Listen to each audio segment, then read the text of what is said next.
शुरू करते हैं सुपरफास्ट बिहार झारखंड।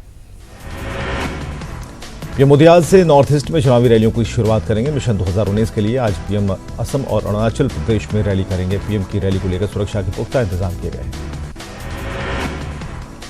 बीजेपी अध्यक्ष अमित शाह आज गांधीनगर लोकसभा सीट के लिए पर्चा भरेंगे। सीट पर वरिष्ठ नेता एल.के. आडवाणी की जगह उन्हें उम्मीदवार बनाया गया है। राहुल गांधी ट्वीट कर बड़ा ऐलान उन्होंने किया। उन्होंने लिखा कि यदि चुनाव के बाद सत्ता में लौटे तो नीति आयोग को खत्म करेंगे, क्योंकि इस आयोग ने पीएम मोदी के लिए मार्केटिंग प्रेजेंटेशन बनाने और आंकड़ों में हेरफेर करने के अलावा कोई भी काम नहीं किया। शुक्रवार को अयोध्या में प्रियंका गांधी ने ग्रैंड रोड शो किया है और प्रियंका ने पीएम पर हमला बोलते हुए कहा कि दुनिया के नेताओं को गले लगाने वाले पीएम अपने लोगों से नहीं मिले। कांग्रेस ने लोकसभा चुनाव के लिए 6 और उम्मीदवारों की लिस्ट जारी की है। इस लिस्ट में असम से 5 और उत्तर प्रदेश की 1 लोकसभा सीट के उम्मीदवार शामिल हैं। कांग्रेस ने गुवाहाटी से बबीता शर्मा को उम्मीदवार बनाया है। चुनाव आयोग ने सुप्रीम कोर्ट में कहा है कि अगर विपक्षी दलों की ओर से ईवीएम और वीवीपैट पर्चियों का मिलान 50% तक बढ़ाने की मांग मानी गई तो नतीजे आने में करीब 5 दिन ज्यादा लग सकते हैं। वाराणसी में आज भीम आर्मी के मुखिया चंद्रशेखर वाराणसी में रोड शो करेंगे। प्रशासन ने रोड शो की मंजूरी दी है। चंद्रशेखर का ये रोड शो सुबह 11 बजे अम्बेडकर चौराहे पर शुरू होगा, जो 4 बजे लंका के रविदास गेट तक चलेगा। बीएसपी अध्यक्ष शिवपाल सिंह यादव आज अपना नामांकन दाखिल करेंगे। उन्होंने आरोप लगाया कि रामगोपाल यादव के बीजेपी के संबंध हैं उनसे, और एसपी उम्मीदवार अक्षय यादव के आशीर्वाद मांगने के सवाल पर उन्होंने कहा कि चुनाव के बाद वो आशीर्वाद देंगे। यूपी में बीजेपी को मात देने के लिए बने महागठबंधन में फूट पड़ने लगी है। एसपी, बीएसपी, आरएलडी के साथ निषाद पार्टी भी इस महागठबंधन का हिस्सा थी, लेकिन अब निषाद पार्टी ने खुद को इस गठबंधन से अलग कर अखिलेश और मायावती को तगड़ा झटका दिया है। रामपुर में सपा नेता और महागठबंधन के प्रत्याशी आजम खान ने एक बार फिर पीएम मोदी पर निशाना साधा। उन्होंने कहा कि हमारे पीएम को पाकिस्तान के अलावा कुछ दिखाई नहीं दे रहा है। आरजेडी नेता अली अशरफ फातमी नाराज हैं। फातमी अपने कुछ समर्थकों के साथ अपने आवास पर बैठक उन्होंने किया। इसमें उन्होंने तर्क बयां किया। फातमी ने कहा कि उनका टिकट कटने से आरजेडी को काफी नुकसान होगा। बीजेपी आज झारखंड की 3 लोकसभा सीटों के लिए प्रत्याशियों के नामों का ऐलान कर सकती है। कोडरमा से अन्नपूर्णा देवी को टिकट मिलना तय है। चतरा से सुनील सिंह को टिकट मिलने की उम्मीद है, तो रांची से संजय सेठ का नाम आगे है। पटना साहिब से एनडीए प्रत्याशी रविशंकर प्रसाद लगातार कार्यकर्ताओं से रूबरू हो रहे हैं। बीजेपी विधायक अरुण सिन्हा की अगुवाई में रविशंकर प्रसाद भूतनाथ रोड पहुंचे, जहां कार्यकर्ताओं ने उनका स्वागत किया है। कांग्रेस प्रदेश अध्यक्ष मदन मोहन झा पटना पहुंचने के बाद मीडिया से भागते नजर आए। मीडिया के सवाल का ठीक से जवाब दिए बिना वो निकल लिए। हालांकि उन्होंने कहा कि 7 सीटों के उम्मीदवारों की घोषणा हो चुकी है, बाकी के 2 दिन में हो जाएंगे। मधेपुरा लोकसभा चुनाव को लेकर एनडीए प्रत्याशी दिनेश चंद्र यादव ने अपना नामांकन कर दिया है, जिसके बाद एनडीए नेताओं ने रासबिहारी उच्च विद्यालय मैदान में जनसभा को संबोधित किया। गया में एनडीए कार्यकर्ताओं ने अपने प्रत्याशी के समर्थन में रोड शो किया है, जिसमें अपार जन समर्थन मिलने की बात कही गई। कृषि मंत्री प्रेम कुमार ने कहा कि 2 अप्रैल को पीएम मोदी की सभा होने जा रही है और इसके बाद एनडीए प्रत्याशी की टक्कर में कोई नहीं रह पाएगा।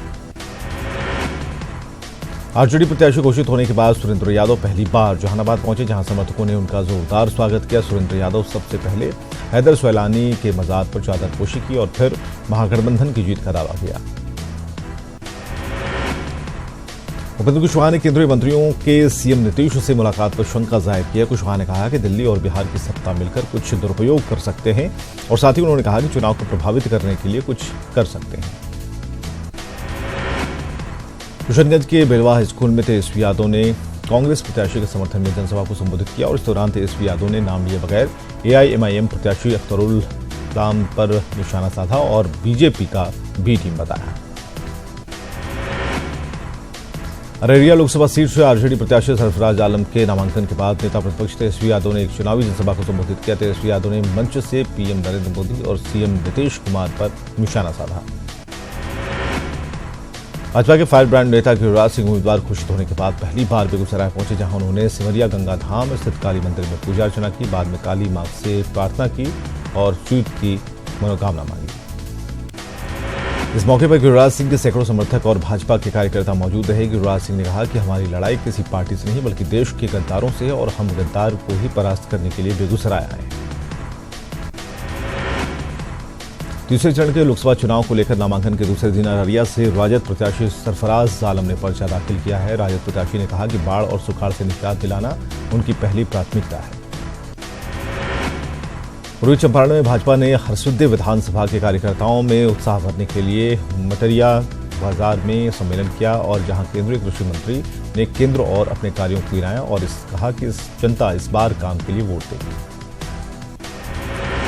मुंगेर लोकसभा से मोकामा के बाहुबली विधायक अनंत सिंह की पत्नी नीलम देवी को कांग्रेस ने अपना उम्मीदवार बनाया है और इस घोषणा के साथ ही अनंत सिंह के समर्थकों में खुशी देखी जा रही है। 31 मार्च को पीएम मोदी देश के 500 जगहों से जुड़कर मैं भी चौकीदार हूं अभियान की शुरुआत करेंगे। पूर्णिया के टाउन हॉल से इस अभियान में स्थानीय चौकीदारों की भागीदारी होगी। कार्यक्रम को सफल बनाने के लिए एनडीए कार्यकर्ताओं ने पूरी ताकत लगा दी है। भवन निर्माण मंत्री महेश्वर हजारी ने सभी 40 सीटों पर जीत का दावा किया। उन्होंने कहा कि महागठबंधन पूरी तरह बिखरा हुआ है और लालू फैमिली में भी विवाद है। कांग्रेस में जाने की खबर के बाद शत्रुघ्न सिन्हा के सांसद प्रतिनिधि अमित कनोडिया ने अपने पद से इस्तीफा दे दिया है। कनोडिया ने कहा कि बीजेपी ने सिन्हा को इज्जत दी लेकिन उन्होंने इसका मान नहीं रखा।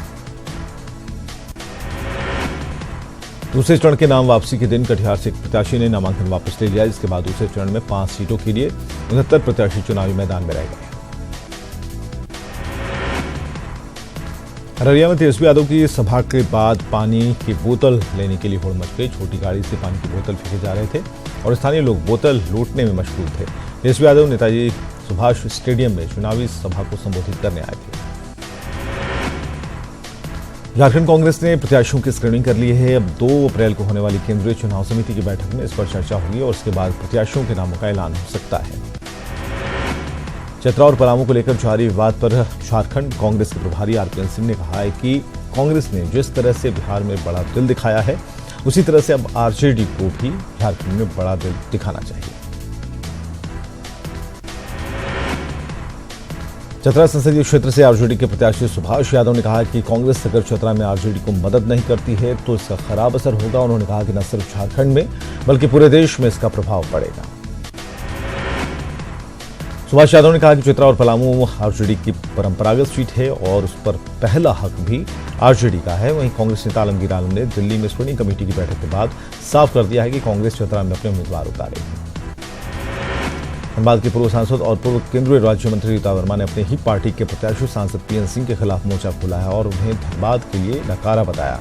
रीता वर्मा ने कहा कि मोदी जरूरी हैं लेकिन पीएन मजबूरी है। खूंटी लोकसभा क्षेत्र के बीजेपी प्रत्याशी अर्जुन मुंडा चुनावी प्रचार में जुट गए हैं। कल खूंटी के तोरपा में कार्यकर्ता सम्मेलन का आयोजन किया गया। इसमें उन्होंने सभी से मतदान प्रक्रिया में बढ़ चढ़कर हिस्सा लेने की अपील की। राजशिला के बीजेपी ऑफिस में दिनेश आनंद गोस्वामी ने बताया कि 31 मार्च को मैं भी चौकीदार विषय पर प्रधानमंत्री लोगों से बात करेंगे। इसे लेकर तैयारियां की गई। हजारीबाग सिटीजन फोरम के बैनर तले स्टेशन क्लब में एक संवाद कार्यक्रम का आयोजन किया गया। इसमें बतौर मुख्य अतिथि के रूप में केंद्रीय राज्य मंत्री सह हजारीबाग लोकसभा सीट के बीजेपी उम्मीदवार जयंत सिन्हा से फोरम के लोग रूबरू हुए। बांका में लोकसभा चुनाव के मद्देनजर जिला प्रशासन पूरी तरह से मुस्तैद हो गया। शांतिपूर्ण मतदान को लेकर जिले में कुल 56 लोगों पर सीसीए का प्रस्ताव भेजा गया है और साथ ही 500 से ज्यादा लाइसेंसी हथियार जमा कराए गए हैं। आरा के महाराजा कॉलेज में मतदाता जागरूकता अभियान के तहत हस्ताक्षर कार्यक्रम आयोजित किए गए हैं, जिसमें भोजपुर जनसंपर्क पदाधिकारी के साथ जिला प्रशासन भी मौजूद रहे और इस दौरान लोगों से लोकसभा चुनाव में मतदान की अपील की गई। मधुबनी के जंजारपुर में जिला निर्वाचन आयोग की ओर से मतदाता जागरूकता कार्यक्रम का आयोजन किया गया। इसमें स्वीप आइकॉन मैथिली ठाकुर और पीडब्ल्यूडी आइकॉन शम्स अली शेख ने हिस्सा लिया। केसेस हाई स्कूल में लोकसभा चुनाव के लिए पोलिंग ऑफिसरों को प्रशिक्षित किया गया है। मतदान शुरू होने से खत्म होने तक सारी जानकारियां दी गई। बोकारो में मतदान प्रतिशत में बढ़ोतरी के लिए जिला प्रशासन लोगों से अपील कर रहा है। साथ ही लोगों को ईवीएम मशीन और वीवीपैट के इस्तेमाल की जानकारियां दी जा रही हैं।